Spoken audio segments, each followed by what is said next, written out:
ధ్యానం చేసుకోబోతున్నాం. అపోస్తలుల కార్యాల గ్రంథంలో నుండి 17వ అధ్యాయము 22వ వచనాన్ని మనం చదువుకొని వాక్య భాగంలోనికి మనం ప్రవేశిద్దామండి. అపోస్తలుల కార్యాల గ్రంథం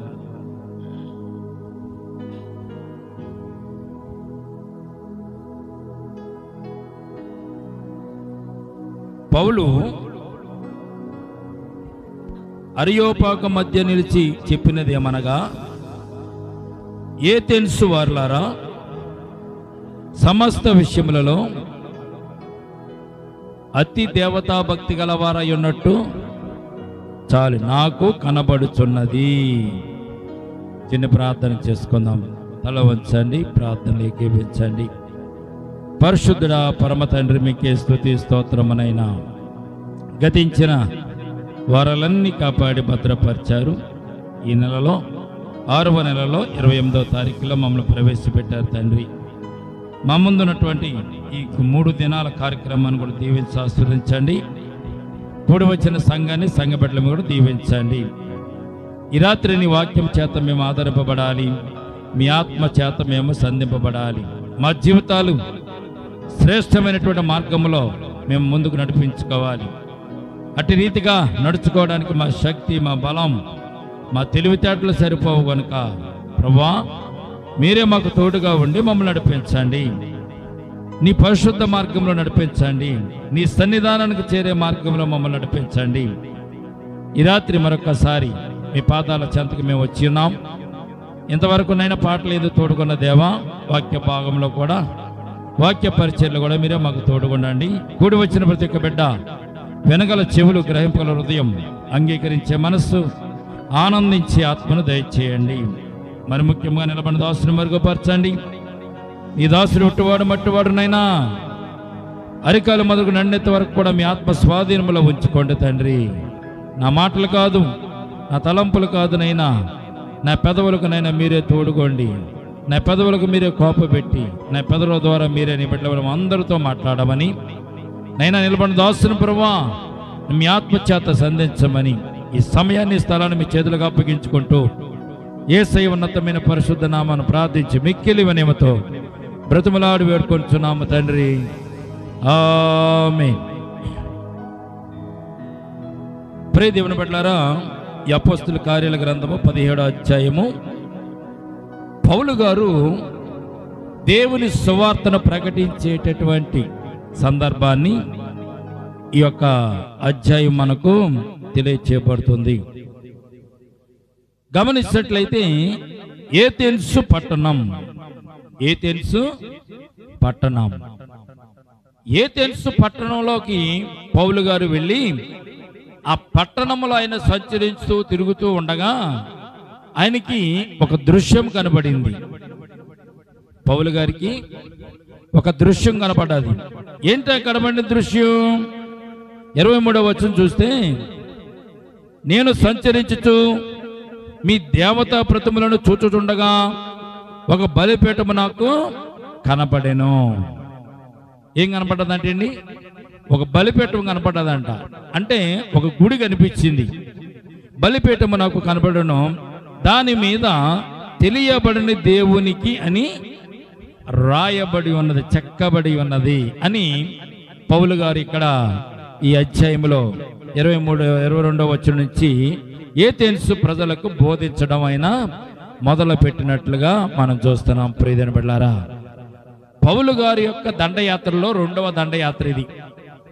ఈ 2వ దండయాత్రలో పౌలు గారు ఏథెన్సు పట్టణానికి వచ్చినట్టుగా, ఏథెన్సు పట్టణంలో అనేకమైన విగ్రహాలు ఉన్నట్టుగా పరిశుద్ధ గ్రంథంలో మనము చూడగలుగుతున్నాము. ఈ ఏథెన్సు యొక్క చరిత్ర ఒక్కసారి మనం జ్ఞాపకం చేసుకున్నట్లయితే ప్రియమైన బిడ్డలారా, ఏథెన్సు చరిత్ర క్రీస్తుకు పూర్వం 146వ సంవత్సరంలో ఏథెన్సు ఉన్నట్టుగా మనం చూస్తున్నాం. ఏథెన్సు పట్టణాన్ని రోమా చక్రవర్తి జయించి ఏథెన్సునంతా హస్తగతం చేసుకున్నాడు. హస్తగతం చేసుకున్న తర్వాత ఏథెన్సులో ఉన్నటువంటి ఆ యొక్క జ్ఞానులను, ఏథెన్స్లో ఉన్నటువంటి తాత్వికులను ఆ యొక్క రోము సామ్రాజ్యం వారు గుర్తించి ఈ గ్రీకు ప్రాంతానంతటిని కూడా మీరే పరిపాలించుకోండి, మేము మీ జోలికి రాము, మీరు కప్పము కట్టండి అని వారిని పరిపాలించుకోమని రోమా చక్రవర్తి ఏథెన్స్ను ఏం చేశారంటే అండి, వారికి వారు పరిపాలించుకునే స్వేచ్ఛను వారికి అందించినట్టుగా మనం చూస్తున్నాం. అటువంటి ఏథెన్స్ ప్రాంతానికి పౌలు గారు ప్రయాణమై వెళ్ళినట్టుగా మనం చూస్తున్నాం. అయితే పౌలు గారు ఏథెన్స్ పట్టణానికి వెళ్ళిన తర్వాత ఏథెన్స్లో ఉన్నటువంటి జ్ఞానులు తాత్వికులు వారిని అందరిని చూసిన తర్వాత పౌలు గారికి ఏం చెప్పాలో మొట్టమొదటిగా ఆయనకు అర్థం అవ్వాలి. ఎందుకు అర్థం కాలేదంటే ప్రియమైన బిడ్డలారా, మనం చూసినట్లయితే ఆ గ్రీకు సామ్రాజ్యంలో ఉన్నటువంటి పట్టణం ఏథెన్స్ పట్టణం, ఆ గ్రీకు సామ్రాజ్యం చాలా శ్రేష్టమైనది, చాలా అందమైనది, అలాగే జ్ఞానులు పుట్టినటువంటి దేశముగా దానిని మనం చూడాలి. ప్రియమైన బిడ్డలారా, గమనించినట్లయితే జీవశాస్త్ర పితామహుడు అరిస్టాటిల్ పుట్టినటువంటి ప్రాంతము ఆ గ్రీకు ప్రాంతమే.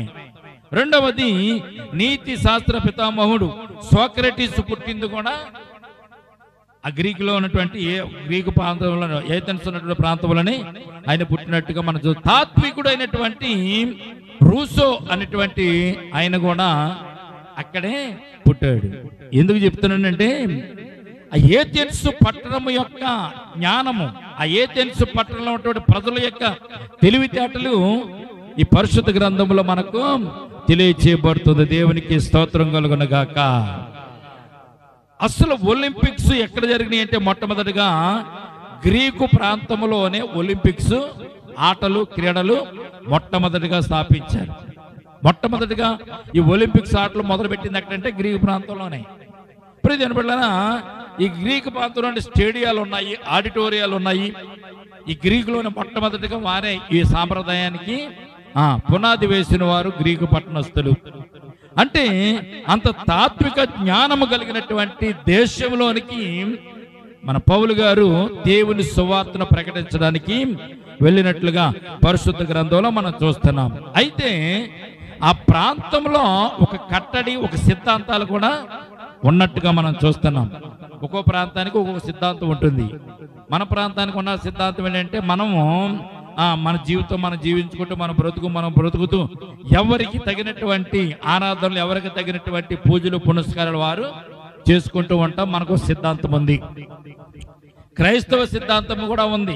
క్రైస్తవులకు కూడా సిద్ధాంతం ఏంటి? యేసుక్రీస్తు ప్రభు ఒక్కడే దేవుడు, ఆయనని ఆరాధించాలి, ఆయనే పూజించాలి, ఆయనే కనపరచాలి. ఆయన మనుష్య రూపంలో ఉండేవాడు కాదు, వస్తువు రూపంలో ఉండేవాడు కూడా కాదు.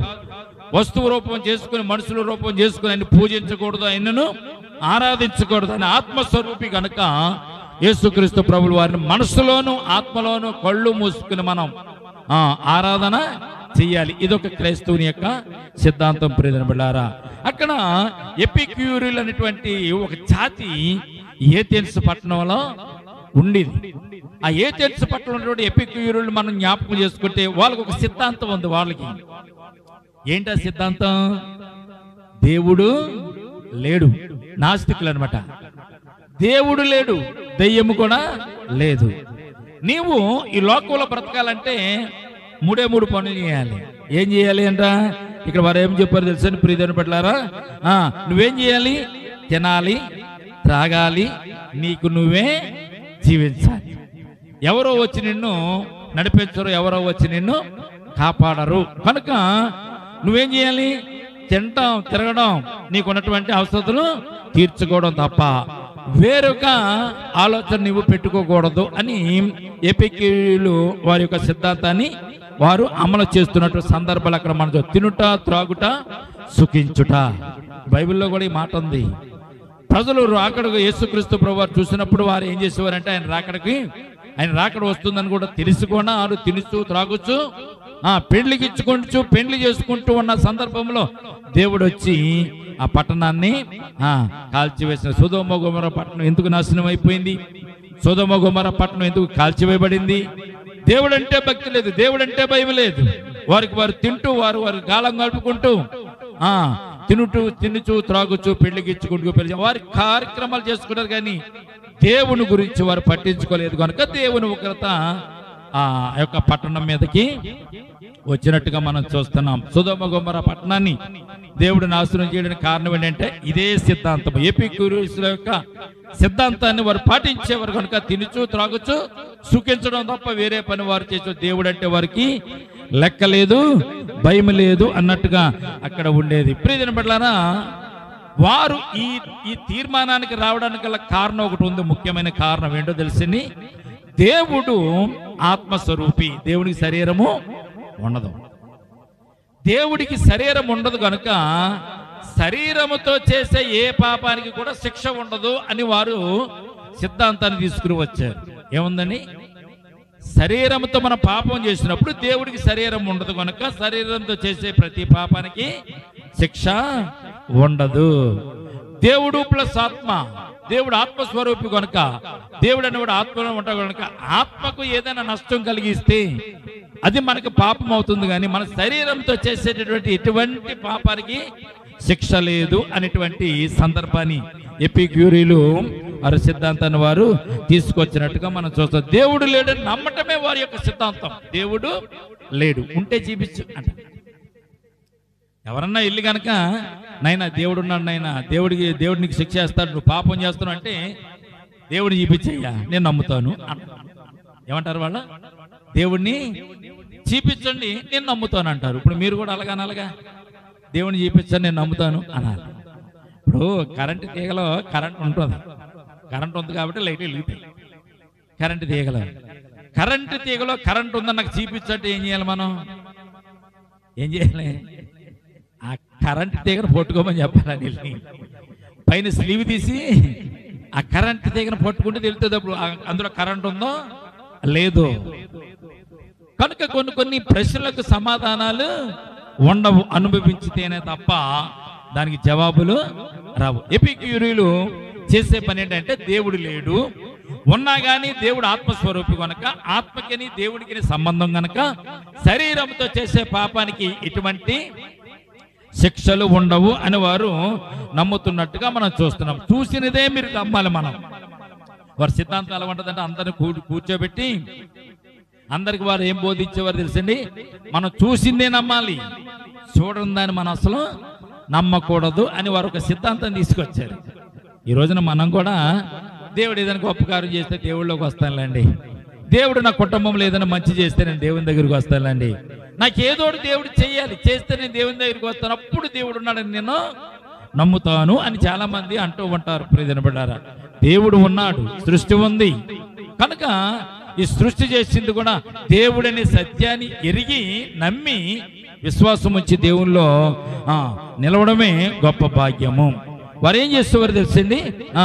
జ్ఞాన తత్వ వాదన అని చెప్పి దేవుడు లేడు, మనమే దేవుడు, ఒకరినొకరు గౌరవించుకోవడం, ఒకరినొకరు ఆరాధించుకోవడం తప్ప దేవుడు అనేవాడు లేడు కనుక దేవుని జోలికి మనం వెళ్ళనవసరం లేదు అని వారు బోధించుకుంటూ ఉంటూ వారు ఏం చేశారంటే పౌలు గారు ఏథెన్స్ పట్టణానికి వెళ్ళేసరికి అప్పటికే వాళ్ళు అన్ని విగ్రహాలు చేసుకున్నారు.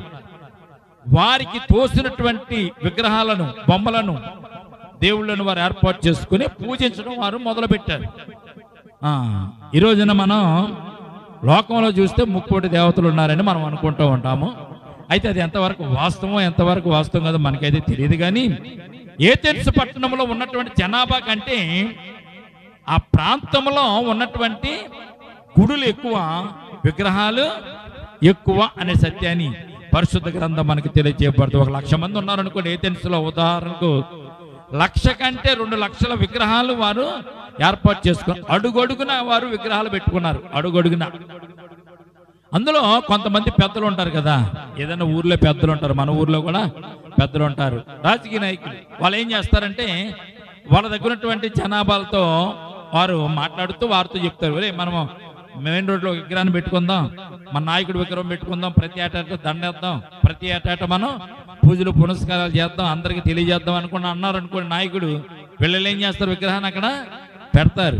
అందుకే బస్ స్టాండ్ దగ్గర నుంచి పుట్టగూడు సెంటర్ వరకు, అలాగే మసీదు దగ్గర నుంచి అసిరాబాద్ రోడ్డు వరకు కూడా విగ్రహాలు ఉన్నాయి, చాలా విగ్రహాలు ఉన్నాయి. ఒక్కొక్క విగ్రహానికి ఒక్కొక్క సంవత్సరం వారు ఏం చేస్తూ ఉంటారు? దండలేసే కార్యక్రమం వారు చేస్తూ ఉంటారు. ప్రియమైన బిడ్డలారా, ఈ యొక్క ఏథెన్సులో ఉన్నటువంటి జ్ఞానవంతులు, జ్ఞానతత్వం కలిగిన వారు, అంటే జ్ఞానం మూర్ఖులు కాదు, జ్ఞానవంతులై వారు ఏం చేశారంటే, అరే మనకు తోసినప్పుడల్లా మనకి ఎవరన్నా ఈడు దేవుడు ఇతడు దేవుడు అని కనుక ఎవరన్నా తోస్తే వారి విగ్రహం చేసి వారికి గుడి మనము కడదాం. కడితే అప్పుడు ఆ దేవుడు మనలను కాపాడతాడు, రక్షిస్తాడు అనేటువంటి సిద్ధాంతాన్ని కలిగి వారు అక్కడ జీవిస్తున్నట్టుగా పరిశుద్ధ గ్రంథంలో మనం చూస్తున్నాం. ప్రియమైన బిడ్డలారా, దేవుడు లేడని నమ్మడమే వారికి ఉన్నటువంటి, ఈ సృష్టి ఎలా కలిగింది? దేవుడు లేకపోతే సృష్టి ఎలా కలిగింది? దాని అంతటికదే విస్ఫోటనము ద్వారాగా సృష్టి కలిగిందని వారు నమ్మేవారు అన్నమాట. అయితే దేవుడు పౌలు గారి ద్వారాగా ఏథెన్స్ పట్టణంలోనికి వెళ్ళి పౌలు ద్వారాగా సువార్త ప్రకటించాలని దేవుడు పౌలు గారిని అక్కడికి పంపించినట్టుగా మనం చూస్తున్నాం. ఫిలిప్పీ నుంచి దెసలోనిక నుంచి బెరయకు, బెరయ నుంచి ఏథెన్స్కు, ఏథెన్స్ నుంచి కొరింథీకి వెళ్ళాలంటే ప్రయాణం, పౌలు గారి యొక్క ప్రయాణం. అయితే ప్రియమైన బిడ్డలారా, పౌలు గారితోనూ శీలా, తిమోతి కూడా బయలుదేరి వెళ్ళినట్టుగా మనం చూస్తున్నాం. అయితే ఫిలిప్పీ దాటారు, దెసలోని దాటారు, బెరయకు వచ్చిన తర్వాత బెరయలో నుంచి శీలను, తిమోతిని వెనుకకు పంపించి పౌలు గారు ఏథెన్స్ పట్టణంలోనికి, గ్రామంలోనికి అయినా ప్రయాణమై వెళ్ళినట్టుగా మనం చూస్తున్నాం. అయితే వెళ్ళడం అంటే వెళ్ళాడు, కానీ అక్కడ వారికి ఉన్నటువంటి జ్ఞానాన్ని, తత్వజ్ఞానాన్ని, విశేషమైన జ్ఞానాన్ని పౌలు గారు కూడా చూసి, అక్కడ ఉన్నటువంటి విగ్రహాలను చూసి, అక్కడున్న గుడులను చూసి, అడుగడుగున ఉన్నటువంటి గుడులను చూసి, ఆ విగ్రహాలను చూసి ఎంతో పరితాపము పట్టలేకపోయాడు అనేటువంటి మాట ఈ అధ్యాయంలో మనము చూడగలుగుతాం. ప్రియమైన బిడ్డలారా, గమనించినట్లయితే ఆ ఏథెన్స్ పట్టణం చాలా గొప్ప పట్టణము. ఏథెన్స్లో మంచి జ్ఞానులు ఉన్నారు, జ్ఞాన సంపద కలిగిన వారు ఉన్నారు, తాత్వికులు ఉన్నారు, తత్వజ్ఞానం తెలిసిన వారు ఉన్నారు. ఏథెన్స్లో ఉన్నటువంటి జనాభా అందరూ కూడా చిన్నవారు మొదలుకొని పెద్దవారు వరకు కూడా వారు జ్ఞానాన్ని సంపాదించుకుని జ్ఞానముతో మాట్లాడడం నేర్చుకునేవారు. వాళ్ళు యుద్ధం ఒకసారి రెండు సార్లు చేసేవారేమో కానీ మాట్లాడే విషయంలో వారు ఎప్పుడు కూడా తర్కించుకుంటూ మాట్లాడుకుంటూ ఉన్నటువంటి సందర్భాన్ని పరిశుద్ధ గ్రంథంలో మనం చూడగలుగుతున్నాం. ప్రియమైన బిడ్డలారా, విగ్రహారాధకులు అంటే తాత్వికులు, అలాగే అతి దేవతా భక్తి కలిగిన వారు అక్కడ ఉన్నట్టుగా పరిశుద్ధ గ్రంథంలో మనము చూడగలుగుతున్నాం. 16వ వచనం చూడండి ఒకసారి. అపోస్తలుల కార్యాలు 17వ అధ్యాయము 16వ వచనం చూస్తే, పౌలు ఏథెన్సుల వారి కొరకు కనిపెట్టుకుని ఉండగా ఆ పట్టణము విగ్రహములతో నిండి ఉండుట చూసినందున అతని ఆత్మ పరితాపము పట్టలేకపోయిన. దేవునికి స్తోత్రం కలుగునుగాక.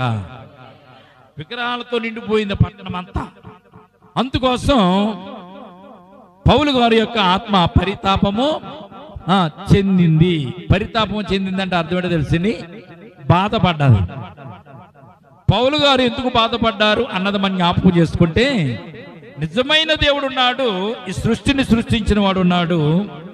అయితే వీరు సృష్టికర్తను విడిచిపెట్టి సృష్టిని పూజిస్తున్నారనేటువంటి బాధ కలిగి పౌలు గారు అక్కడ పరితాపము పొందినట్లుగా పరిశుద్ధ గ్రంథంలో మనం చూస్తున్నాం. దేవునికి స్తోత్రం కలుగునుగాక.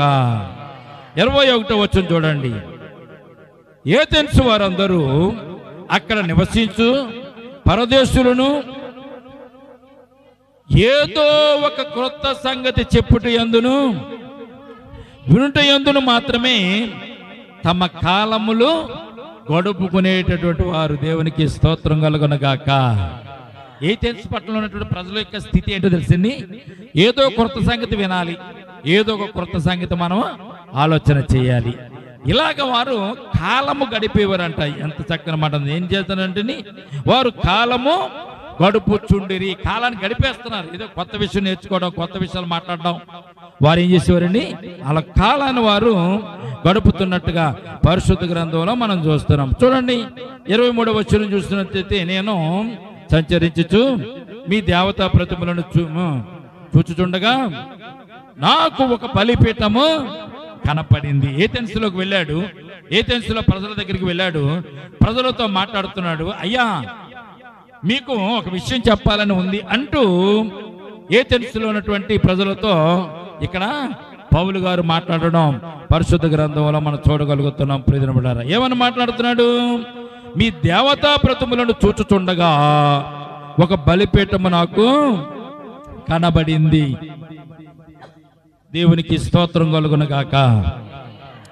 బలిపీఠం ఒకటి ఉంది. ఆ బలిపీఠం ఎలాగుందంటండి? ఖాళీగా ఉంది. అన్ని గుడులలో బొమ్మలు ఉన్నాయి, అన్ని గుడులలో విగ్రహాలు ఉన్నాయి. కానీ పౌలు గారు చెప్తున్నటువంటి ఈ బలిపీఠం దగ్గర ఏ విగ్రహం కూడా లేదు.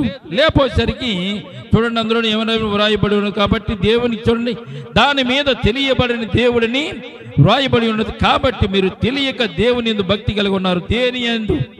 మీరు తెలియక దేని యందు భక్తి కలిగి ఉన్నారో దానినే మీకు నేను ప్రచుర పరుచుచున్నాను అని మొదలు పెట్టాడు పౌలు గారు. దేవునికి స్తోత్రం కలుగును గాక. ఒక విషయం జ్ఞాపకం చేసుకుందామండి. బాగా జ్ఞానవంతులైన వారు, తెలివివంతులైన వారు, వారితో మనం మాట్లాడాలంటే చాలా జాగ్రత్తగా ఆచితూచి మనం మాట్లాడాలి. జ్ఞానము తెలిసిన వారితో ఆచితూచి మనము మాట్లాడాలి. వారి నాడేంటి, వారి వాడేంటి, అలాగే వారి వేడేంటి, వారి ఆలోచనలు ఎలాగ ఉన్నాయి, వారి పద్ధతులు ఎలాగ ఉన్నాయి, ఇవన్నిటినీ మనం జాగ్రత్తగా భద్రంగా ఆలోచించి ఎదుటి వారితో మనం మాట్లాడాలి. ఏదో వచ్చిరానట్టు మాటలు మాట్లాడితే అక్కడ కుదరదు. జ్ఞానవంతులైన వారు ఉంటారు, పండితులు ఉంటారు. పండితుల దగ్గరికి వెళ్ళి మనం మాట్లాడాలంటే వారి వేడి ఎలా ఉందో, నాడు ఎలా ఉందో, వారి యొక్క వాడి ఎలా ఉందో మనం చూసి వారితో మాట్లాడవలసి ఉంటుంది. ప్రియమైన బిడ్డలారా, దేవుడు పౌలు గారిని అక్కడ పంపించడానికి కారణం ఏంటో తెలుసండి? పౌలు కూడా గమాలీయుల పాదాల యొద్ద నేర్చుకున్నవాడే. ఎన్ని సంవత్సరాలు నేర్చుకున్నాడు? 17 సంవత్సరాలు గమాలీయుల పాదాల వద్ద విద్యను అభ్యసించాడు. గమాలీయులు అంటే పెద్ద శాస్త్రవేత్త అయిన పెద్ద జ్ఞానవంతుడు. సముద్రం ఏం చేస్తుందండి? సముద్రానికి పొలిమేరలు ఏర్పాటు చేయకపోతే సముద్రము ఊర్లోనికి వచ్చి, ఊరి మీదకి వచ్చి ఊర్లన్నీ కూడా ముంచేస్తుంది. కనుక దేవుడు సముద్రానికి కూడా పొలిమేరలు ఏర్పాటు చేశాడు. ఇప్పుడు ఈ పొలిమేరలు ఎవరికి ఏర్పాటు చేస్తున్నాడు? దేవుడు మనుషులకు పొలిమేరలు ఏర్పాటు చేశాడు. ఎందుకు ఆ పొలిమేర ఏర్పాటు చేయడానికి కారణం? మనుషులు తొడువులాడి కొనుగొనాలని ఆయన పొలిమేరలను ఏర్పాటు చేసినట్టుగా పరిశుద్ధ గ్రంథంలో మనం చూడగలుగుతున్నాం. దేవునికి స్తోత్రం కలుగును గాక. మరి యావత్ భూమి మీద కాపురం ఉండుటకు ఆయన ఒకరి నుండి ప్రతి జాతి మనుషులను సృష్టించి వారు ఒకవేళ దేవుని తొడువులాడి కొనుగొందురేమో అని తన్ను వెతక నిమిత్తము నిర్ణయ కాలమున వారి నివాస స్థలముల యొక్క పొలిమేరలను ఏర్పరచెను. ఆయన మనలో ఎవనికిని దూరముగా ఉండువాడు కాడు. అంటే దూరముగా ఉండువాడు కాదు అంటే అర్థం ఏంటి? దగ్గరగా ఉండేవాడు, మనతో ఉండేవాడు, మనలో ఉండేవాడు అనేటువంటి అర్థాన్ని ఇక్కడ మనము చూడగలుగుతాం. ప్రియమైన ఎవరికి దూరంగా ఉండేవాడు కాదు, మనం ఆయన యందు బ్రతుకుచున్నాము. 28వ వచనం, మనము సలించుచున్నాము, ఉనికి కలిగి ఉన్నాము, అటువలే మనం ఆయన సంతానమని మీ కవీశ్వరులలో కొందరు చెప్పుతున్నారు. అయ్యా, మీ కవీశ్వరులు ఉన్నారు కదా, మనం ఎవరి సంతానం? దేవుని యొక్క సంతానం. దేవుని కుమారుడు యేసుక్రీస్తు ప్రభు వారి యొక్క సంతానం మనం. ఈ విగ్రహాలకి మన సంతానంగా పుట్టలేదు కనుక మీరు విగ్రహాలను ఆరాధించడం కరెక్ట్ కాదు అని చెప్పడానికి చాలా విషయాలు పౌలు గారు చెప్పారు. 29వ వచనం చూడండి. కాబట్టి మనము దేవుని సంతానమై ఉండి మనుషుల చమత్కార కల్పన వలన మలచబడిన బంగారమునైనను వెండినైనను రాతినైనను దైవత్వం పోలి ఉన్నదని తలంపకూడదు అని చెప్తున్నాడు ఇక్కడ పౌలు గారు. ఆఖరికి పౌలు గారు చెప్పేది ఏంటో తెలుసండి, మనలను దేవుడు చేశాడు కనుక, కాబట్టి మనము దేవుని సంతానమై ఉన్నాము కనుక మనుషులు చమత్కార కల్ప వలన మలచబడిన బంగారమునైనను వెండినైనను రాతినైనను దేవత్వం పోలి ఉన్నదని తలంచకూడదు. మీరు బంగారంతో చేసుకున్నారు కొన్ని విగ్రహాలు, వెండితో కొన్ని విగ్రహాలు చేసుకున్నారు, మట్టితో కొన్ని విగ్రహాలు చేసుకున్నారు, రాతిని మలిచి కూడా విగ్రహాలు చేసుకున్నారు. కనుక మీరు ఈ విగ్రహాలలో దైవత్వము, దేవుని తత్వము ఇందులో ఉందని మీరు అసలు తలంచకూడదు అని ఇక్కడ పౌలు గారు వారికి చెప్తున్నారు. చెప్తే వింటారా వాళ్ళు? అసలే తాత్వికులు, అసలే జ్ఞానవంతులు, ఎన్నో సంవత్సరాలు బట్టి వారు విగ్రహాలను పూజిస్తూ ఆరాధిస్తూ ఉన్నటువంటి సందర్భంలో ఇప్పుడు పౌలు గారు వచ్చి విగ్రహాలలో దైవత్వం లేదు, దేవుడు లేడు అని చెప్పినప్పుడు వారు వింటారని వినరు. వారికి కూడా కోపం వస్తుంది, వారికి కూడా వ్యతిరేకత వస్తుంది. పౌలు గారు వెళ్ళి ఎక్కడ సువార్త ప్రకటించినా యేసుక్రీస్తు ప్రభువుల వారిని వ్యతిరేకించారే గాని యేసుక్రీస్తు ప్రభువుల వారిని వారు చేర్చుకోలేదు. యేసు ప్రభు వారిని సొంత ఇంట్లో వాళ్ళే చేర్చుకోలేదు, తమ్ముళ్ళే చేర్చుకోలేదు, చెల్లెళ్ళే చేర్చుకోలేదు. దేవుని సువార్తను ప్రకటించే వారిని ఎవరైనా కానీ పిచ్చివారు గాని వెర్రివారు గాని వారు చూస్తున్నట్టుగా పరిశుద్ధ గ్రంథంలో మనం చూడగలుగుతున్నాం. మీరేం చేస్తున్నారు? అతి దేవతా భక్తి కలిగి, అంటే భక్తిలో కూడా వారు స్టేజీలు దాటిపోయారు. మామూలు భక్తి కాదు, పిచ్చి అనమాట. కొంతమంది ఈ రోజున అతి దేవతా భక్తి అనడానికి చిన్న ఉదాహరణ చెప్తానండి. ఇప్పుడు రిలీజ్ సినిమా రోజున మార్నింగ్ షో, అదే బెనిఫిట్ షోకి ఎన్నింటికి వెళ్తారు తెలుసా పిల్లలు? 4 గంటలకి 3 గంటలకి బెనిఫిట్ షోకి వెళ్తారు. అంటే ఆ పిచ్చి ఎలాగ అయిపోయిందంటే స్థానాస్థాయికి తేరిపోయింది, ఇక ముదిరిపోయింది. అది అతి దేవతా భక్తి.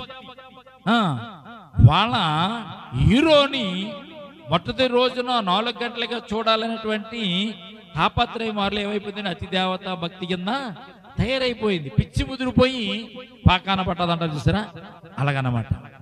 వీళ్ళు కూడా అటువంటి భక్తి కలిగి ఉన్నారనే సత్యాన్ని పరిశుద్ధ గ్రంథం మనకు తెలియచేయబడుతుంది. కాబట్టి మనము దేవుని సంతానమై ఉండి మనుషుల చమత్కార కల్పన వలన మలచబడినటువంటి బంగారం నేను వెండి నేను రాత్రి నేను దైవత్వం పోలి ఉన్నదని మనం అసలు తలంచి ఈ విగ్రహాల్లో దైవత్వం ఏమాత్రం కూడా లేదు అని పౌలు గారు చెప్తున్నాడు. 30వ వచనం, ఆజ్ఞాన కాలమున దేవుడు చూసి చూడనట్టుగా ఉండెను, ఇప్పుడైతే అంతటను అందరూ మారు మనసు పొందవలనని మనుషులకు ఆజ్ఞాపించుతున్నాడు. దేవునికి స్తోత్రం కలుగునగాక.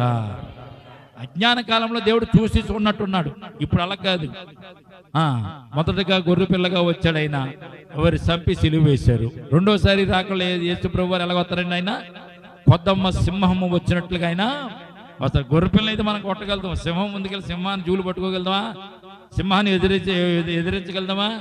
ఎదిరించలేం. కనుక అయినా కొద్దమ్మ సింహం వల్ల రెండోసారి అయినా వస్తున్నాడు. అదే ఆ మాట ఇక్కడ ఏమన్నది, ఎప్పుడైతే అజ్ఞాన కాలంలో దేవుడు చూసి చూడనట్టుగా ఉండని, ఇప్పుడైతే అంతటను అందరూ మారు మనసు పొందవాలని మనుషులకు ఆజ్ఞాపించి, ఎందుకనగా తాను నియమించిన మనుషుని చేత నీతిని అనుసరించి భూలోకమునకు తీర్పు తీర్చబోయేడు ఒక దినమును పౌలు గారికి ప్రాణం తీస్తారని పౌలు ఎప్పుడు కూడా భయపడలేదండి. సువార్తను ప్రకటిస్తే ప్రాణం తీసేస్తారేమో, సువార్తను ప్రకటిస్తే కొడతారేమో, అనేకమైన దెబ్బలు కొట్టారు పౌలు గారిని, శీలను కొట్టారు, పౌలుని కొట్టారు. సువార్తను ప్రకటించడానికి వెళ్ళిన వారందరినీ కూడా వారు దెబ్బలు కొట్టారు. అయినా కానీ పౌలు గారు ఎక్కడా కూడా సువార్తను ప్రకటించే విషయంలో వెనుకంజ వేయలేదు అని సత్యాన్ని పరిశుద్ధ గ్రంథం మనకి తెలియచేయబడుతుంది. కనుక ఏథెన్స్ గ్రామం విగ్రహాలతో నిన్నటువంటి గ్రామంలోనికి పౌలు గారు వెళ్ళినప్పుడు పరితాపము పొందినట్టుగా మనం చూస్తున్నాం. ఈ రోజున మనకు కూడా అటువంటి పరితాపం ఉండాలి. రక్షింపబడిన వారిని మనం చూసినప్పుడు, మారు మనసు లేని వారిని చూసినప్పుడు, నశించిపోయి నరకానికి వెళ్ళాలని సిద్ధంగా ఉన్న వారిని చూసినప్పుడు మనము కూడా పౌలు గారిలాగా మనము కూడా పరితాపము పొందాలి. అయ్యో నా పక్కన ఉంది, నాతో ఉంది, ఇప్పుడు చనిపోతే నరకానికి వెళ్తుంది, దేవుడి సువార్తని ఇవిడికి తెలియజేయాలి అని మన చుట్టుపక్కల ఉన్న వారికి, మనతో ఉన్న వారికి సువార్తను ప్రకటించడానికి మనం ఎప్పుడు కూడా సిద్ధంగా ఉండాలి.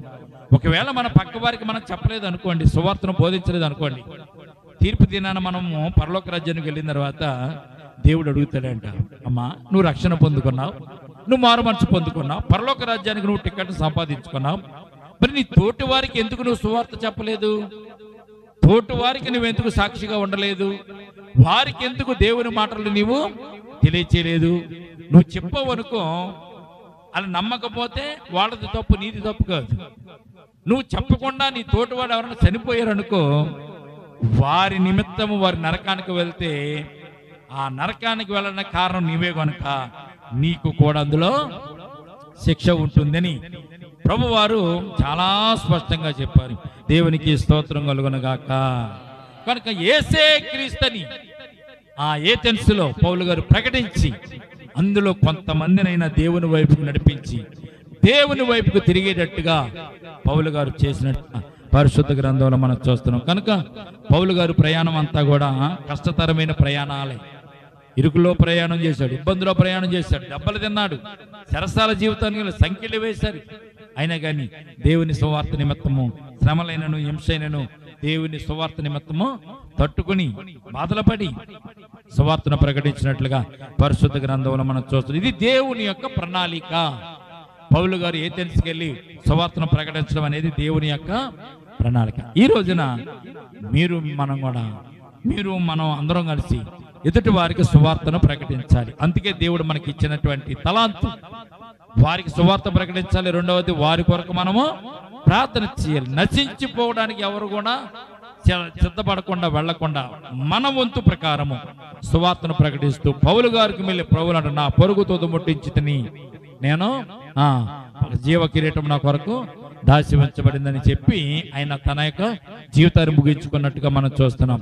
పౌలు గారు అనేకమైన సువార్తలు ప్రకటించాడు. అపొస్తలుల కార్యాల గ్రంథంలో చాలా విషయాలు పౌలు గారి గురించి రాయబడిన. తిమోతికి రాసిన పత్రిక, 1 తిమోతి, 2 తిమోతి కూడా పౌలు గారు రాసినటువంటి పత్రికలే. కనుక అతి దేవతా భక్తి కలిగినటువంటి విగ్రహారాధికుల మధ్యలో కూడా పౌలు గారు పరిచర్య చేసి దేవుని చేత మెప్పును పొందుకోవడం, మన జీవితంలో కూడా ఇతరులకు మన సువార్తను ప్రకటిస్తూ, ఇతరులకు దేవుని ప్రకటిస్తూ, యేసుక్రీస్తు ప్రభువారిని తెలియజేస్తూ ఆయన ఈ లోకానికి వచ్చారు. మనందరి పాపాల కొరకు ఆయన శిలువ మీద మరణించాడు. మరలా ఆయన రాబోతున్నాడు. మరలా వచ్చినప్పుడు మనం అందరం కూడా ఆయన ఎదుర్కొంటాము. ఆయనతో పాటు మనము ఈ లోకాన్ని ఏలడానికి 1000 ఏళ్ల పరిపాలనలోకి మనం వెళ్తాం. పరలోక రాజ్యం మనకు ఆయన సిద్ధం చేశాడు కనుక అందులోకి మనం వెళ్దామని సత్యాన్ని అందరికీ తెలియజేస్తూ సువార్తను ప్రకటిస్తూ దేవుని యొక్క నామానికి ఘనత మహిమ తెచ్చులాగా మనము ఈ లోకంలో జీవిద్దాం. ఈ కొద్ది మాటలు దేవుడు దీవించి మనలను ఆశీర్వదించును గాక. ప్రార్థన చేసుకుందాం. ప్రేమల తండ్రి, కృపగల దేవాందనమనైనా ఈ రాత్రి నేను ప్రభు నీ బిడ్డల మాతో మాట్లాడి మమ్మల్ని ఆదరించినందుకు స్తోత్రాలు తండ్రి. అపొస్తలుల కార్యాల గ్రంథము 17వ అధ్యాయంలో పౌలు గారి యొక్క ఏథెన్స్ పట్టణానికి ప్రయాణాన్ని ఈ రాత్రి జ్ఞాపకం చేసుకోవడానికి ఇచ్చిన కృపను బట్టి స్తోత్రాలు తండ్రి. నైనా విగ్రహాలతో నిండినటువంటి ఆ ప్రాంతంలో నైనా యేసే క్రీస్తుని నిజమైన రక్షకుడని తెలియజేస్తూ, తెలియబడిన దేవుడని ఎవరైతే నేను ప్రభా ఆ ఏథెన్స్ ప్రజలు మొక్కుతున్నారో, ఆరాధిస్తున్నారు, ఆ ప్రాంతంలో నిన్ను గురించి ప్రకటించడానికి, సువార్త ప్రకటించడానికి నైనా పౌలు గారిని ఏర్పాటు చేసుకుని పంపించిన విధానం బట్టి స్తోత్రాలు తండ్రి. ఈ రాత్రి నేను ప్రభా పౌలు గారికి ఉన్న ధైర్యాన్ని, ఆ జ్ఞానాన్ని, ఆ తెలివిని నైనా మీరే దయచేసి నైనా సువార్తను ప్రకటించడానికి ఇచ్చిన కృపను బట్టి స్తోత్రాలు తండ్రి. మా జీవితాల్లో కూడా ప్రభా నీ సాక్షిగా ఈ లోకంలో ఉండడానికి, నశించిపోయేడు వారికి నేను సువార్తను ప్రకటించడానికి, నరకానికి వెళ్ళేవారిని నైనా కొంతమందినైనా ప్రభ నరకం నుంచి తప్పించలాగన నీ పరిశుద్ధ మార్గంలో వారు ప్రయాణించలాగన వారికి నైనా నిన్ను ప్రకటించడానికి, సువార్తను ప్రకటించడానికి నీ కృప చూపించండి. కూడి వచ్చిన సంఘాన్ని, సంఘ బిడ్డలు మీరు జ్ఞాపకం చేసుకోండి నైనా. వారికి ఉన్న అవసరతలు, అక్రతలు సమస్తం ఎరిగిన దేవుడు నైనా. మా జీవితాల్లో ప్రభు నేను ఉన్నటువంటి నేను ప్రభా ఏదైతే లోటుపాట్లతో జీవిస్తున్నారో సంఘ బిడ్డలనైనా వారికి ఉన్న లోటుపాట్లు తీసివేయండి. అనారోగ్యం ఉన్నవారు మీరు ముట్టి స్వస్థపరచండి, ఆరోగ్యం దయచేయండి. అవసరతలు ఉన్నవారు జ్ఞాపకం చేసుకోండి, అవసరతలు తీర్చండి. ఏదైనా ప్రభా నీతో నడిస్తే చాలునైనా, నీ వెంబడి నడిస్తే చాలునైనా, నీ మాట వింటే చాలునైనా ప్రభా నీవునైనా వారిని ఆశీర్వదించగలిగిన గొప్ప దేవుడు నీవే. ఈ రాత్రి నేను ప్రభా కూడి వచ్చిన సంఘాన్ని, సంఘ బిడ్డలు జ్ఞాపకం చేసుకోండి. వచ్చిన ప్రతి ఒక్క బిడ్డను ప్రభా పేరు పేరు మీరు దీవించండి. ఈ రాత్రి నీ బిడ్డలు ఇంటికి వెళ్ళి చూడగా నీ సన్నిధాన పాత్రలతో నింపండి. వారి గృహాల చుట్టూ మీరు కంచె వేయండి. అలాగే ప్రభునైనా రానటువంటి బిడ్డల కొరకు కూడా ప్రార్థిస్తున్నాం. వారు ఎంతకైతే రాలేకపోయారో నైనా రేపటి దినమున నీ సన్నిధానంలో వారు కూడా పాలు పంపులు పొందడానికి కృప చూపించండి. అలాగే నేను ప్రభా ఈ రాత్రి అంతా నీ బిడ్డలకు నేను ప్రభా మీ ఆత్మ సహాయం అనుగురించి, మీ ఆత్మ చేత నింపి, మీ ఆత్మ దర్శనాలు దయచేసి నీ బిడ్డలకు ఉన్న ప్రతి అవసరతలు తీర్చండి. చిన్న బిడ్డలు ఉన్నారు నైనా వారు జ్ఞాపకం చేసుకుని ఆరోగ్యం దయచేయండి. వ్యాపారం లేని వారు, ఉద్యోగం లేని వారు ఉన్నారు, వారికి ఉద్యోగాలు దయచేయండి. వివాహం కావాల్సిన బిడ్డలు ఉన్నారు తండ్రి, వారికి వివాహాలు జరగడానికి నేను కృప చూపించండి నైనా. ఇల్లు లేని వారు ఉన్నారు, అద్దెంట్లో ఉన్నవారు ఉన్నారు నైనా, సొంత గృహాలు వారికి దయచేయండి తండ్రి. రక్షణ పొందుకుని కూడా ప్రభా రక్షణలో కొనసాగలేని వారు ఉన్నారు, వారు రక్షణలో కొనసాగడానికి నేను కృప చూపించండి. అలాగే మా చుట్టుపక్కల ఉన్న ప్రతి ఇంటిని ప్రతి గృహాన్ని జ్ఞాపకం చేసుకొని వారికున్న ప్రతి అక్రతల అవసరతలు తీర్చండి. ఎండాకాలం అంతా కాపాడండి దేవా. వర్షాకాలంలో మేము ప్రవేశించాం తండ్రి. ఈ వర్షాకాలంలో వచ్చేటువంటి అనారోగ్యాలు నీ బిడ్డలకు రాకుండా మీ కాపుదల మీ కృప అనుగ్రహించండి. ఈ రాత్రి ప్రభునైనా నీ బిడ్డలమైన మాతో మాట్లాడినందుకు స్తోత్రాలు. నీ వాక్యాన్ని మా హృదయంలో భద్రం చేసుకుని వాక్యానుసారంగా మేము నడుచుకుంటూ ముందుకెళ్ళడానికి కృప చూపించండి. ఈ రాత్రి అంతా నేను నీ కాపుదలు దయచేయండి. ఉదయకాల సమయం తెచ్చి మరలా ఆరాధన కూడుకులో మేము నాయన ప్రభా ప్రవేశించేంత వరకు మీ కాపుదల మీ కృప తోడుకొచ్చి నడిపించమని ఇంతవరకు నైనా మీరు మాతో మమ్మల్ని నడిపించినందుకు స్తోత్రాలు చెల్లించుకుంటూ నీ దాసుని నిలబెట్టుకుని దాసుని ముఖాంతం నుంచి మాట్లాడినందుకు స్తోత్రాలు చెల్లించుకుంటూ నైనా మరి త్వరలో ఉన్నటువంటి నజరేయుడైన యేసుక్రీస్తు పరిశుద్ధ నామమున ప్రార్థించి మిక్కిలి వినయముతో బ్రతిమలాడి వేడుకొంటున్నాము తండ్రి. ఆమేన్. మన తండ్రి అయిన దేవుని ప్రేమయు కుమారుడైన యేసుక్రీస్తు కృపయు పరిశుద్ధాత్మను సహవాసం ఇప్పుడు ఎల్లప్పుడూ ప్రభొచ్చు పర్యంతము సంగమునకును మనకును సదాకాలము తోడు నీడగుండునగాక. ఆమేన్. అందరూ చెప్తామా? యేసు రక్తమే జయం, ప్రవేశ రక్తమే జయం, యేసు నామమున సంపూర్ణ విజయం కలుగునుగాక. ఆమేన్. ఆమేన్.